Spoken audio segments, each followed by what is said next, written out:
Hello and welcome to the Jim Burns Dave podcast. What's that? You thought we were dead, and we are inside, but now we're back in physical form because that's what we deserve. Yeah. So we're going to talk about some video games and some films and some stuff that's been happening, you know, for us. Maybe for you. I don't know. If they overlap, they probably won't. But yeah, we've been away because we've been doing stuff. Yeah. And yesterday, Jim and I were in a pub in, was it Tory Wandsworth. Yeah. And this chap said, he walked past and he said, like your podcast. Mm-hmm. And we were like, we should probably do some fucking podcasts, you know? Yeah. But no, we've been busy. Up until that guy said that, I'd forgotten we'd had one. Yeah, but this is dedicated to him. Yeah. You know, well, at least that dedication is, at least. Mm-hmm. So, listen, by now, you may have seen our lovely first instalment of the Resident Evil 7 making of, where we went to Japan and we spoke to all the top people, all the best people. And yeah, we like to think it's quite good, but then we would say that, wouldn't we? So we're recording this just before it goes live. But yeah, we've been working on that. Someone said when it was announced that we've been a bit quiet. And yeah, because we've been working on it. So Jim's been sat in a room just translating Japanese, haven't you? To be fluent now. That wasn't me, to be fair. Yeah, in fairness, that's division of responsibilities on that one. The division, yeah. It's been a very big. I want to say not quite slow moving, but it's got a lot of moving parts as a production. It's quite difficult to make a documentary in a language you don't speak. Yeah. I mean, or even understand in any way, shape, or form. I am finding that. So you know that's. But no, it's turned out really well. I'm quite proud of it, and it's probably the biggest, longest thing I've ever cut together. So yeah, but it's good. So we hope you like it, and there's obviously more to come. Yeah. Now listen, shut up.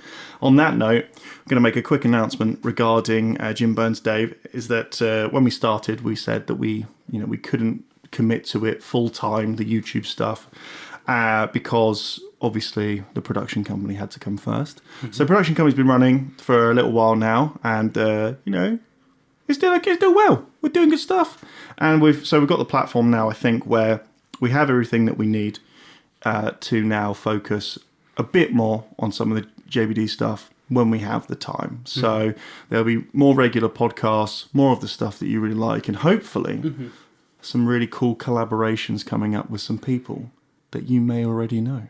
Yeah. Ooh, you tease. That's good, isn't it? That's good. But listen, it's not Patrick Dane, is it? Because you haven't run that one by me. Patrick Dane. He's a good lad, but he's always wrong. He's wrong about almost everything, apart from See, the thing about Patrick Dane is he's both British and American. Which at this point, 5 years ago, that would have been the coolest combination of all time. Oh, now, it's the worst too. Now you're just the biggest bad guy on the planet, right?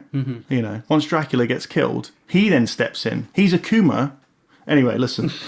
Speaking of Dracula, I've been playing video games. I thought you didn't play any video games. I know. What a fucking segue. But I have been playing video games. And I've been playing Castlevania Symphony of the Night for the Burns comeback. Yeah, into writing about video games, which I didn't want to do, but so I've been writing about.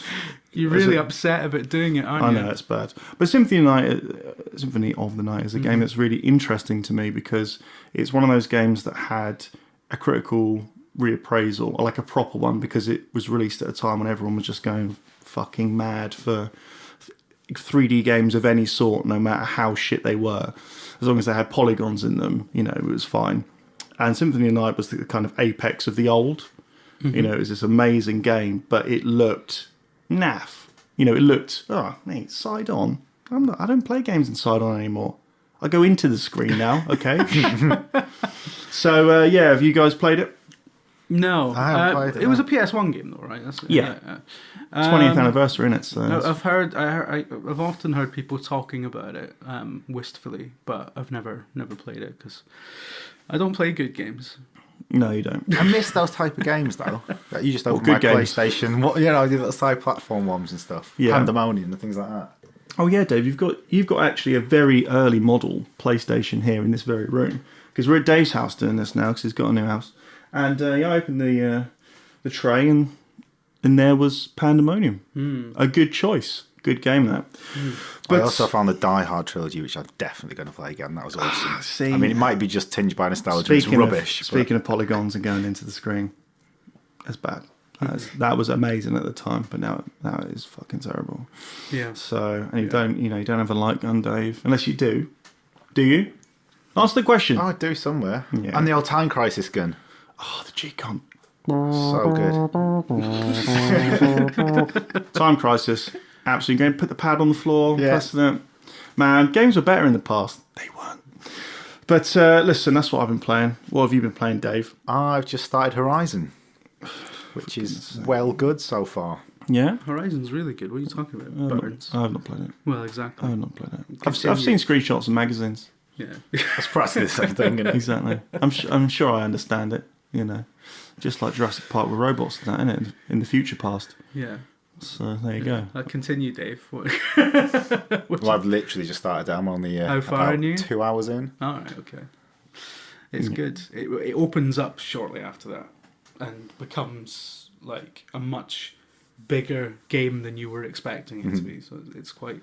I like Horizon a lot. I think it was one of the big surprises of 2017 because when it was announced, I think I got the sense, and it might have just been because when it was announced, I was sitting in a room with other people who worked at a Video Gamer. But it was just there was a sense that people weren't really arsed, and it was like, oh that's another open world kind of do the towers and do the collectibles and I think by that was definitely a point where people were getting really sick of open world games. But Horizon came out and it did that stuff, but it did it really well, and it kind of made it good again. So how far are you into it? Probably sunk about 20, 25 hours into it. So when have you slept then? Because the rest of the time you've been playing Zelda. Well, that's what I do in the evenings, isn't it? So, I like it, but I don't have a commute anymore. So I work away, doing the thing at my desk, and then when it's time to fucking put the tools down, I just walk 3 feet to the sofa and then play the games, innit? So I've also been playing Mass Effect Andromeda and Zelda. So Mass Effect. Now, to me, as someone who was never really in love with Mass Effect at all, and kind of bounced off it, I believe they say these days. I played the first one up until the title screen. The introduction. The credits basically. Yeah. And then I played the second one. I couldn't believe that people were mad on this. It was very pew pew pew pew pew pew, and it all looked really janky, and it was just. So when Andromeda was going to happen, and I was like, it just feels a bit like just a sequel for a sequel's sake. It's like someone went, we should have a Mass Effect game, and someone else went, yeah, but however, it's one of the games that, critically at least, has really split opinion, which to me at least says it's at least somewhat interesting. Yeah. So you've been playing it. Tell me exactly what you think right now. I'm probably only about 10 hours into it, right? So, and I believe from talking to people who've reviewed it that I'm not at the point where it actually opens out and becomes the game it is, Can games stop doing that though? I'm still in the sort of 10 hours. It's I went for a 5-course meal and 4 of them were dog shit, but the last one was good. Like what? Ever since Assassin's Creed 3 had a fucking 8-hour prologue in which you don't even play the main character of the game, I was like, fuck me. You get to the end of it, you're just like, Assassin's Creed 3's no bad. What? Oh, now I'm a kid. It's the same thing applied to TV shows, isn't it? Where people are like, when it gets to season 4, it's really good. Yeah. The first 3 are shit. And you're like, that's 60 hours of viewing. I've got to put Was in. It Dexter? So the first one's quite good. And then absolute pinnacle of that. Season 4 is brilliant. Just skip to it. Is that the one with John Lithgow? Yeah. Yeah, John Lithgow's well good. And then it goes well shit. Just skip to that, innit? But see, Mass Effect, its aesthetic does not appeal to me. So I don't really like Battlestar Galactica really, or Idiot. The rest of the shite that you like, Jim. What's the other one? The shit one. Babylon 5. And so, it's not really... Mass Effect is very Babylon 5-y. Not in its aesthetic, thankfully, but in... it's... Because all the faces look like they're made out of rubber. The first game was all about a space station essentially being an interstellar United Nations, and it's like... that's Babylon 5. You nicked that. Back to 2007 for a meeting. So, the thing that Andromeda does is it moves everything away from the Milky Way galaxy. So, you're absolutely right. It's the feeling that it's a sequel for a sequel's sake, because in order to justify it, they have had to essentially remove it entirely from the events of the original trilogy, and just like, we're doing Mass Effect, but it is now it's now a clean slate. So it's kind of like a soft reboot. It's a new IP, sort of. In the timeline, right? Is it a prequel, a sequel, an interquel, or a sidequel? I think it splits off between Mass Effect 2 and Mass Effect 3. I think. Okay. Like, so the idea is that this Andromeda initiative is happening during the original trilogy, and then all these people got onto these arcs and fucked off before Mass Effect 3. It's kind of a sort of... Is that a little jab at the fact that no one should have played Mass Effect 3? I think that's what it is. I don't know. I haven't read that. I can't remember where I even read that. Not done your research. It's like 600 years later as well. And obviously, and you're part of a colonial effort to get a foothold in an entirely new galaxy. So they don't even know what the fucking life looks like. They don't even know if there is life. They don't know anything. That's quite fun though, when you find that out as the player as you play along. Yeah. And you start off the journey having just you wake up out of cryo sleep, that old chestnut, and I mean, obviously, it's very visibly part of the same world, and there are references to the old kind of governments and things like that. And if you read the Codex, it goes into a bit more detail about the people behind the initiative or whatever, but obviously you don't have to do that because it's boring nerd shite.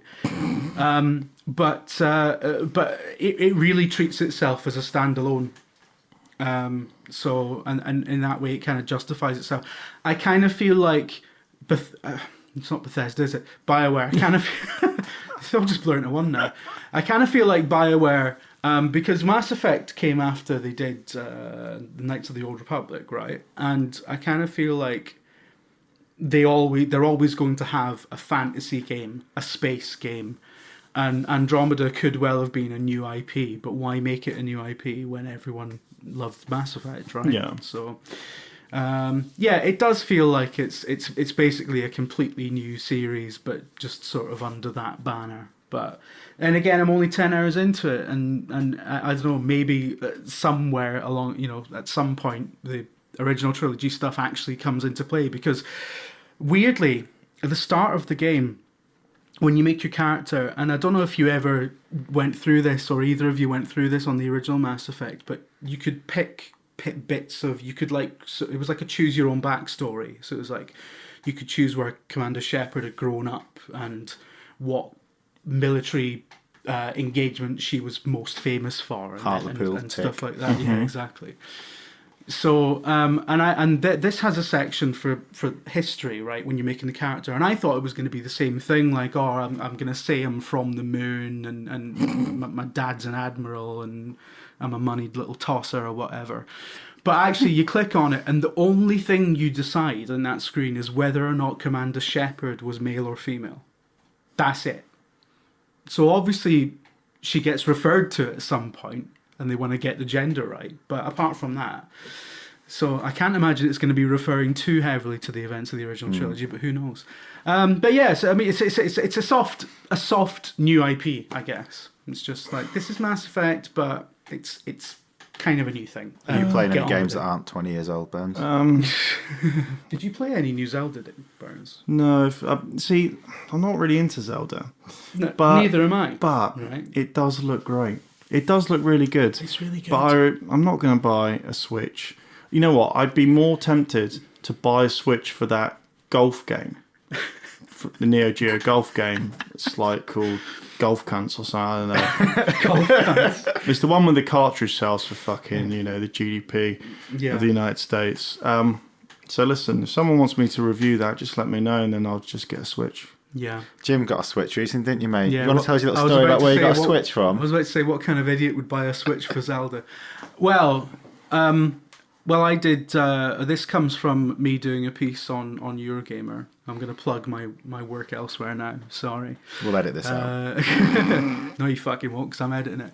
A piece on Eurogamer. We'll delete it. About Horizon and Zelda, and about how they have these different approaches. Yeah, I gave you this idea in the pub. Dave was there. No, Dave, you didn't give me the idea. Dave, back me up on this one. You said one game, I said the other one. We said, why don't you compare the two? Exactly.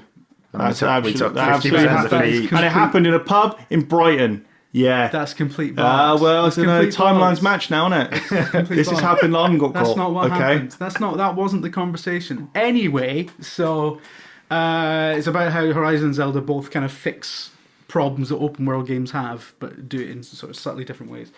And that's on Eurogamer just now if you want to read it.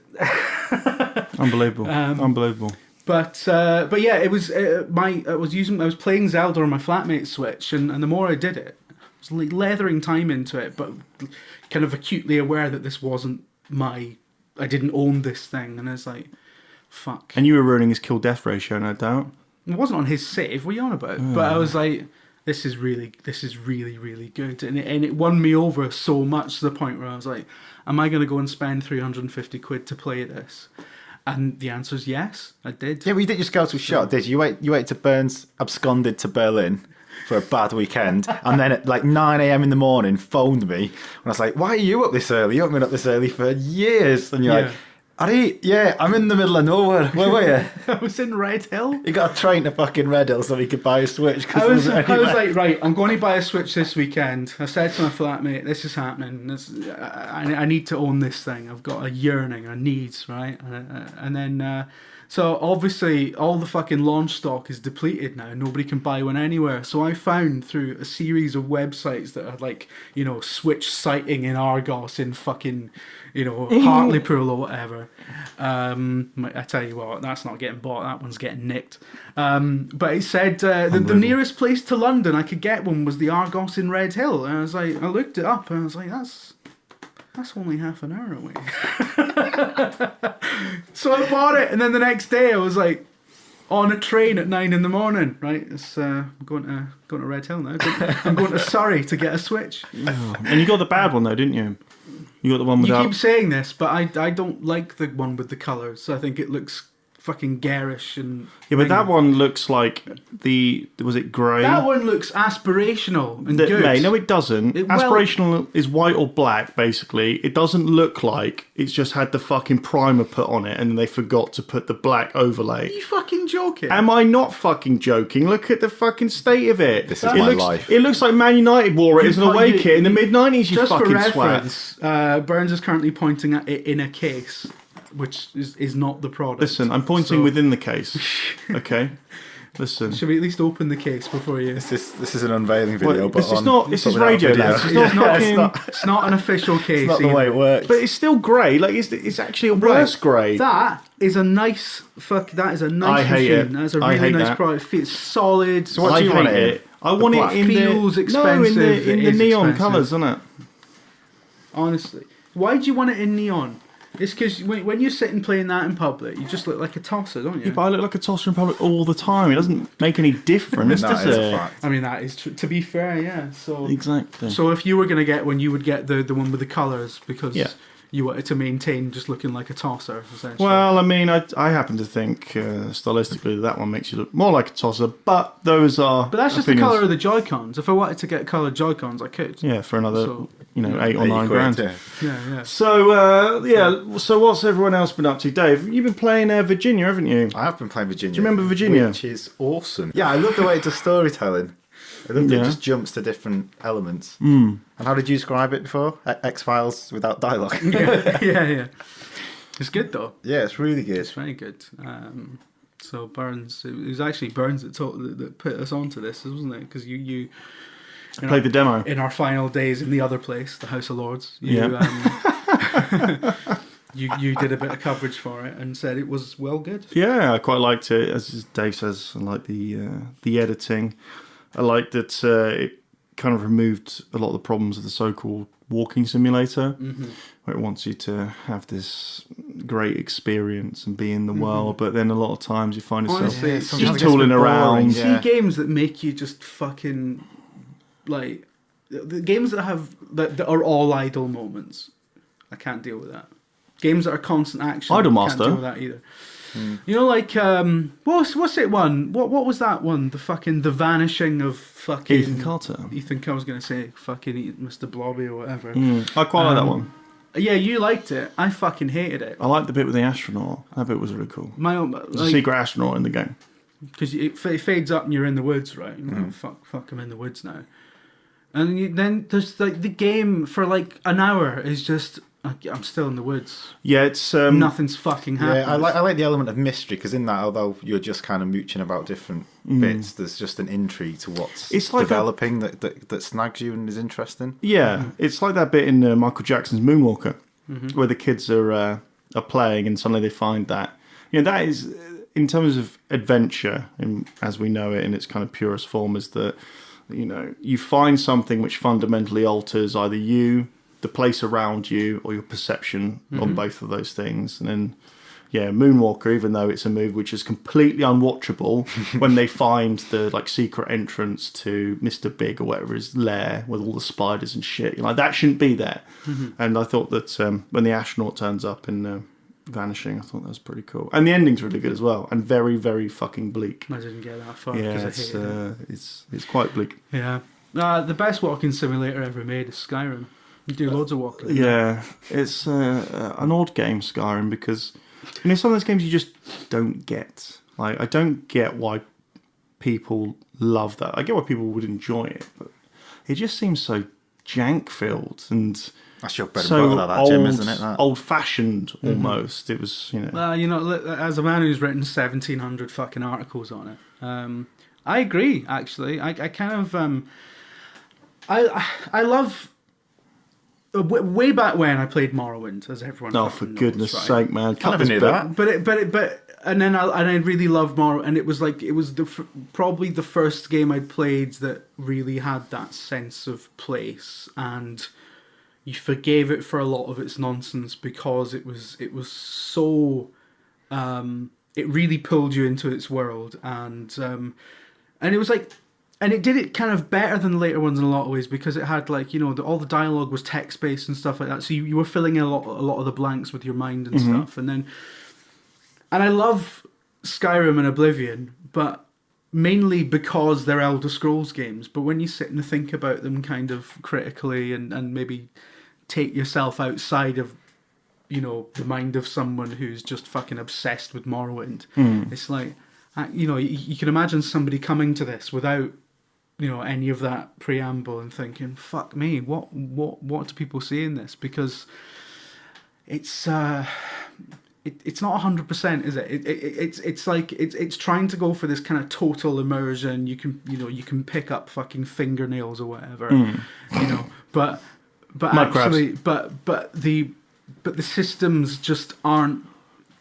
They don't have the fidelity, and they just aren't good enough to completely make that work. So and then when you don't have that, it's actually just a sort of RPG. It's not even a very good RPG, So it's like it doesn't quite achieve its one sort of selling point, and the rest of it is just bland fucking fantasy dragon shite. Didn't stop it scoring like crazy. Now listen, before you arrived, because you were doing whatever stuff you were doing this morning. Work. What? We get a phone call. Oh, by the way, I'm off to Southside to buy drugs.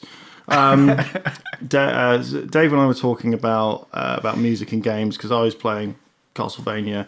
The music in that game is fucking incredible, and then we started getting onto the PlayStation 1 boot ups, the two boot screens. Good. So good, and it's just a kind of general chat about how music in games is so easily overlooked, even at the critical stage. Like, it may get a few lines like, oh, and the music's quite good, it evokes this, that, and the other. Whereas, it's like you wouldn't want to play Symphony of the Night, you wouldn't want to play Resident Evil without the music. And what was it before the Resi 3 footsteps? So the Resi 2 and 3 footsteps when you go over are great. So in your mind, you're putting ding, ding, ding. And it's, it's funny how outside of systems or mechanics or any of that, even emergent play, whatever, it's those little sounds where you go, it's the thing that, starts in your mind going, oh, Oh, yeah, I remember this, that, and the other. So, yeah, that was just us being a bunch of fucking suits talking about sounds there, wasn't it? Booted up Metal Gear, and that took me right back, doing the old VR kind of hiding. Oh, man. On the training sequence. So it's a shame its sequel is so fucking shit house, isn't it? And then it was followed by Metal Gear Solid 3, the best one. Mm-hmm. Now, listen, speaking of things that in the first instance were good, and then some of the sequels were shithouse. The Matrix is apparently getting rebooted or side storied. I'm hearing, not from my people, just the internet, that it may. Oh right, so it might not be a reboot. It may be about young Morpheus. I mean, rebooting it is pointless, which is the rumour I've heard, but I don't know. So with the Matrix, I do think that the sequels are two of the worst movies I've ever seen. They are astonishingly bad. They are monuments to hubris. And they are what happens when people never, ever get told no. They are the Donald Trumps of movies, okay? Mm-hmm. But the Animatrix... It's still not as bad as Attack of the Clones. The Animatrix is really good. The Animatrix is really good because it's made by many different people with different styles, different voices, and even some of them that I don't really love, I at least like. I really love World Record. Yeah. And the training one as well, where they think they're in the Matrix and they get the option to turn on their comrades, but they don't. And then the woman stands up and punches the guy out at the end because they didn't know. And yeah, there's loads of really, really good stuff in there. And so I'm not against the Matrix having this universe explored. If they take a world and splinter it off, then I'd be interested, because the world is interesting. If they're remaking the original as such, there's no point in that, because the original is brilliant. And its technology holds up, and everything about it's great. It's just the sequels are shite. And it's not even that old, is it? So no. What was the one called? The Animatrix one, where it was 2 parts, and it just told you the entire history of that. The one where they blacken the sky. Yeah. And it's fucking brilliant, that was. Yeah, I mean that's loved it. That's the whole thing about. It's really disturbing as well. Like you had that scene where the robot is being attacked by a mob.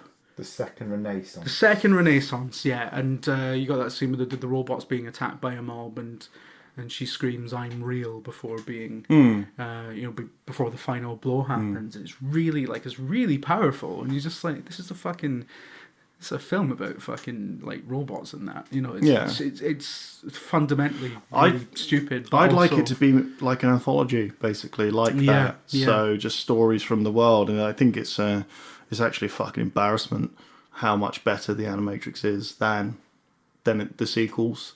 Mm-hmm. I mean, some of that, as I said, is down to people, having different directors and different styles. But those sequels are beyond bad. That fucking orgasm cake is just one of the many thousands and thousands of crimes against both humanity and nature that film fostered upon us. But I think we're going to get lots of this anthology stuff, because I mean, like Star Wars universe is obviously doing it. Yeah. The Matrix one might take a character and follow that. I think X-Men have been doing it for ages. If they do young Morpheus, I think it makes sense because it's an established character that people loved. You won't have to reboot it. Everything that he does, there's enough time for him to kind of just get up to the point where he meets Neo. So there's enough storytelling available for him to come out of the Matrix and do all that. And he's, cool.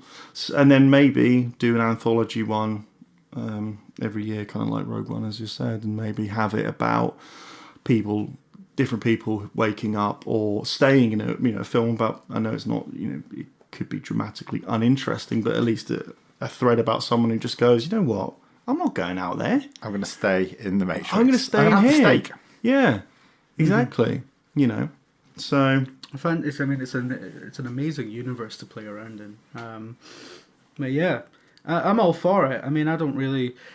It's mad, isn't it, when people say they're going to reboot something or resurrect something? The way that the kind of the internet, the internet hive mind's default position is like to shout about it. It's because it is mostly absolute shite, though, isn't it? Mm-hmm. When people reboot or spin off things. Yeah, it doesn't fucking matter, though, does it? I mean, Well, yeah, I mean, how many Die Hard films do you enjoy after I mean, the first one's brilliant, second one's meh, third one's interesting, and then they just keep making. They're going to do what, a young one now? Yes, I believe they had. There was a script, however, wasn't there, for kind of young John McClane, but that's not interesting. Who gives a shit? In Die Hard, there's the situation plus John McClane is interesting, but the whole thing is that he's not Arnie. He's a man. Well, it's an everyman, isn't that the entire point? He's a cop. He's just a fucking bloke with a bad receding hairline and a vest on. Mm-hmm. It's just like, well, and then suddenly Die Hard 4, Live Free or Die Hard, whatever you want to call it. One of the guys that Dave and I went to uni with made a really, really good point years and years ago. He used to work for Lionsgate, and he was saying that the thing is that you can tell when the Die Hard movies kind of went to shit or changed was when the situation or command center changed itself. So in the first one, it's just a bunch of cops outside. In the second one, they're holed up in the air traffic control. In the third one, it's all over the city and they don't really know what they're doing and they're running from place to place. In the fourth one, it's like some really high tech, cyber environment where they seem to be in, and it's like that ruins what he's about. Like, he's against all the odds. The humans, playing too many video games. The ragtag group of good guys are just kind of ad hocing together and pooling resources outside, round town. And I just think that... Yeah, also, in the original, nothing happens for ages. It just establishes the characters and then the shit kicks off. Whereas in the new films, just stuff has to go wrong from the outset. Yeah, because there's that time to action. You're there to see John McClane shoot stuff, so why wait? You weren't really like that in the...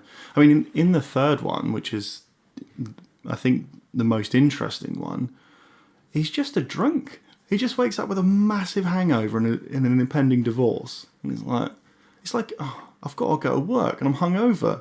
Everyone knows what that's like. He didn't kill a plane with a car in that one. That's all I'm saying. The helicopter with a car moment. It's like... Sometimes that pops into my head every now and then, and I'm like, but how? How is that? Like, doesn't he just ram the car into a fucking toll booth? Yeah. But somehow that ejects it into the air to take the helicopter out. Yeah, Speed, the thing does go over a flat surface and jump like a motherfucker, even though it's a bus. Yeah, but Speed that is a brilliant film. So what was it? Anthony Lane, film critic for The New Yorker, he's got one of the best reviews of Speed. And it's like I'm paraphrasing here, but it's like it's completely emotionally inert. There's no character development. Everyone's a cutout. It's the film of the year. Because the action, the conceit is so good that it just doesn't need... And then they go, what we should do now is do that but on a really slow moving boat. No, what about? Boats go fast, but they don't appear to go fast. What are you talking about? That's why people are sceptical, Jim, of sequels and prequels and exactly, because someone went, let's put this on a boat, like a speedboat. I mean, it made Sandra Bullock's career though, right? So What, the first one? Mm-hmm. Yeah, the first one, and the first one has been lauded as well for again carrying on that the action hero is not an everyman really, because he's a cop, isn't he, or something like that. But Keanu Reeves isn't overly muscled. Mm-hmm. He just looks like just a quite good looking guy who you could imagine would be in the situation. He's not got split triceps basically. He's or an M60 that never runs out of ammunition. He's on a bus going, fuck, this is bad. What's the problem here? I mean, the amount of times you get on a bus and think, fuck, this is bad. We can all relate to that. Well, I was on a tram this morning and the cops jumped on. Mm-hmm. There was some disturbance. Fitting people up. Well, I'm not even sure they're fitting people up this time. But so transport can be bad. Yeah. That's the thing. Yeah. I think that's what we're Tell you what, talking to Die Hard, I realised recently how much Hans Gruber reminds me of you, Burns, and it freaked me right the fuck out. Really? So, it's the tailoring, it's the beard, it's like there's like just the image of Hans Gruber, and it's like, fuck, that's Burns. That's a mad little German accent as well. Yeah. Soon to be thrown off of a building. So in mad harebrained scheme. Yeah. But so there's well, speaking of Alan Rickman, the comic relief Love Actually 10-minute sequel is about to happen, and in The Guardian today, or maybe yesterday, there was an article about how Love Actually had ruined rom-coms because it's so offensively bad. And was it like all of the women in it are essentially subservient characters, and whether that's just in terms of their hierarchy, their position, how they act around the men.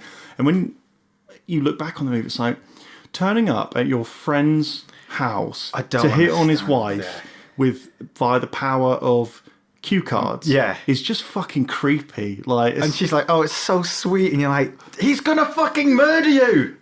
In another version, he answers the door and it's like, oh, do you want to, what are those? I got little creepy messages from my girlfriend. Oh, these are for you, mate. I'm in love with you. Which actually would have been thematically a lot more interesting than and that whole thing with Colin Firth and proposes to his maid. He goes away, he gets divorced or his wife dies or something, and then he goes to write this book or some other shite, and he just falls in love with her, and it's like they don't speak the same language, and it's just... Oh, yes, of course, yeah, it's a little Portuguese maid, is she or something? It's just... And so what's going to happen now? The whole thing is shite for cunts, though, isn't it? Yeah, so it's not. That's not what it boils down to. Tell you what isn't shite that I watched recently, because Bill Paxton died. Oh. But Twister, what a boss film that is. Did Twister just Independence Day with a storm? Shall I tell It's better than Independence Day, and yes, Burns, you should tell us your Twister story. My Twister story. Okay, so when I was younger, I wanted a BB gun. That's not actually changed. I was going to buy a BB gun the other day, but I had to be told you're not allowed a BB gun. You're not allowed a gun. Yeah. So anyway, my friend was selling a BB gun, and it was a Beretta, I think it's M92 FS or something like that, and it looked really good. And I was like, okay, well, I'll buy it. So I had all this pocket money or whatever saved up. So I went to, but I wanted it that night, then, basically. My parents were like, where are you going? And I was like, oh, I'm just off to David's house. And they were like, okay. I was like, oh, yeah, we're going to watch some films. And then they noticed that I had, my wallet. And they were like, why have you got your wallet? And I was like, oh, he's got some films for sale. So, anyway, I went. And I bought the BB gun. And I was like, do you have any movies that you don't want? Because I have to convince my parents that I've actually bought a movie rather than a BB gun. And so I walked in and they were like, so what did you buy? I just pulled it out of the bank. Twister on VHS. And they were like, oh, I've not seen it. For like 15 quid or something. 15 quid. And and eventually, they found it. And my father was quite impressed by the realistic nature of that weapon. But and then said, don't take it outside. I mean, obviously I did. Come on now. I'm not going to have a BB gun in the house, am I? That's just reckless. You don't get to be Mary St. near to that. Exactly. Do a few hits. Dad, I'm going to do fucking train robberies with this. Exactly. Well, I killed the last Mary St. Nitz, so yes. Oh, so last night I was watching telly and flicking through channels, and on came location, mm-hmm. and it was set. It was Cambridgeshire, and then they went to St. Neots to look at some properties or whatever. Mm-hmm. And the guy who I was watching was like, "Wouldn't it be amazing if some production assistant somewhere had just Googled the mayor of St. Neots and you were at the top, and they just interviewed you, and there I am on location. Imagine it.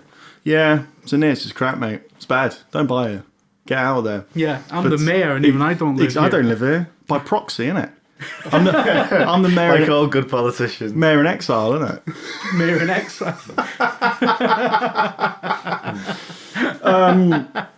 And we're going to, speaking of stupid shite, we're going to record the not the director's commentary on The Thing as soon as we get a chance. I know a lot of you liked what we did with that, with Alien, and it was cool. It was interesting, and I think we all learned something. Even though I'd never seen the movie before, I seem to know quite a lot about it. So. Oh, I found the image that Burns was talking about of the alien as a box as well, so I'll post that on underneath the YouTube video. So you've got the heavy metal inked version of like the comic book or graphic novel version of it, and there it is, the box alien that the guy thought he saw because they only saw it once, and then I think they had the script or some script supervision. And yeah, there it is. So, and it does make kind of sense though, because in that continuity in the film, she kind of just it feels like there's a tiny scene missing or a shot missing where she looks around the corner, because she looks around the corner and sees it next to her, right? But there does feel like there's a little something where she where she goes thing and then comes back and tries to go down the corridor and comes back. So I can see where their thinking was on that, and it's the classic. Oh no, I definitely remembered. It was definitely like a little box, because it does huddle up in the rest of the movie. Well, it's constantly changing shape, isn't it? You don't really see it until the very end in its full glory. Exactly.